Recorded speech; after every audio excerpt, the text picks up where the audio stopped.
और अगली खबर का रुख करते हैं। बाड़मेर में प्रशासन गांव के संग शिविर में अपने क्षेत्र के विधायक को लोगों ने खरी खोटी सुना दी। गांव में पानी की सप्लाई को लेकर वे प्रशासन के साथ साथ अपने जनप्रतिनिधि से नाराज थे, इसलिए मौका लगते ही सामने आए और विधायक हमीर सिंह भायल को उन्होंने जमकर खरी खोटी सुनाई। उन्हें बोलने तक नहीं दिया।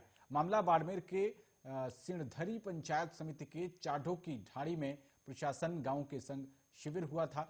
इस दौरान बीजेपी विधायक हमीर सिंह भायल माइक लेकर कुछ बोलने लगे तो सामने बैठे ग्रामीण बोले, पट्टा म्यूटेशन होता रहेगा, पानी 10 दिनों से नहीं आ रहा है। इस समस्या का समाधान विधायक के पास है। बीजेपी सरकार में पानी समस्या का समाधान करने को कहा था, मीठा पानी अब तक नहीं आया है। विधायक कह रहे हैं कि अपना राज नहीं है, ये सरकार सिवाना विधानसभा के लोगों के साथ भेदभाव कर रही है। इसका वीडियो सामने आया है। यहां ग्राम पंचायत वार प्रशासन गांव के संग अभियान शिविरों का आयोजन किया जा रहा है। इसमें राजस्व सहित 22 विभागों के अधिकारी मौजूद रहते हैं। सरकार का दावा है कि शिविर में लोगों की समस्याओं का समाधान हाथों हाथ किया जा रहा है। चाडो की ढाणी शिविर में बीजेपी विधायक हमीर सिंह भायल पहुंचे और वहां पर ग्रामीणों को संबोधन करने के लिए उठे तो सामने बैठे ग्रामीणों ने उनको बोलने नहीं दिया। वे बोले, पहले पानी की समस्या का समाधान कीजिए। भायल को ग्रामीण पानी की समस्या को लेकर खरी खोटी सुनाने लगे। वहीं बीजेपी विधायक लोगों को समझा रहे हैं कि अपना राज नहीं है, ये सरकार हमारे साथ भेदभाव कर रही है।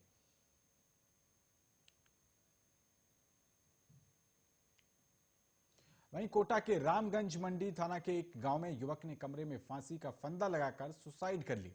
घटना के दौरान वो घर में अकेला था। इससे पहले युवक ने अपने मोबाइल पर स्टेटस डालकर लिखा कि अब तो जीने की इच्छा भी नहीं।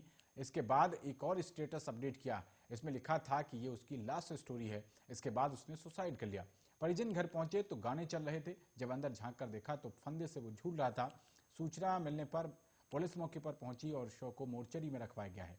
मृतक नंदकिशोर धाकड़ ऊंडवा गांव का रहने वाला था और 4 भाई बहनों में नंदकिशोर सबसे छोटा था और 10वीं तक पढ़ा है। पिछले 3-4 महीने से बाइक के शोरूम पर वो काम करता था। माता पिता और बहन शुक्रवार सुबह खेत पर गए थे और नींद लेने की बात कहकर उसने खेत पर जाने से मना कर दिया था। परिजन शाम को 6 बजे घर लौटे तो मोबाइल में गाने चलने की आवाज आ रही थी। कमरे का गेट अंदर से बंद था और कमरे का गेट नहीं खोला तो उन लोगों ने ऊपर छत पर जाकर देखा, जहां नंदकिशोर फंदे पर झूलता हुआ दिखाई दिया। अंदेशा है कि नंदकिशोर ने शुक्रवार को दोपहर में फांसी लगाई और 3-4 घंटों से मोबाइल से गानों की आवाज पड़ोसियों से सुनी थी। तो मृतक के पास सुसाइड नोट नहीं मिला है। प्रारंभिक जांच में यह भी सामने आ रहा है कि नंदकिशोर नौकरी से मिले पैसों में से परिवार को पैसे नहीं देता था, सारे पैसे खुद ही खर्च करता था और इस बात को लेकर अक्सर परिजन उसे टोका करते थे। बताया जा रहा है कि उसके पिता पर कर्ज का पैसा भी चढ़ा हुआ था।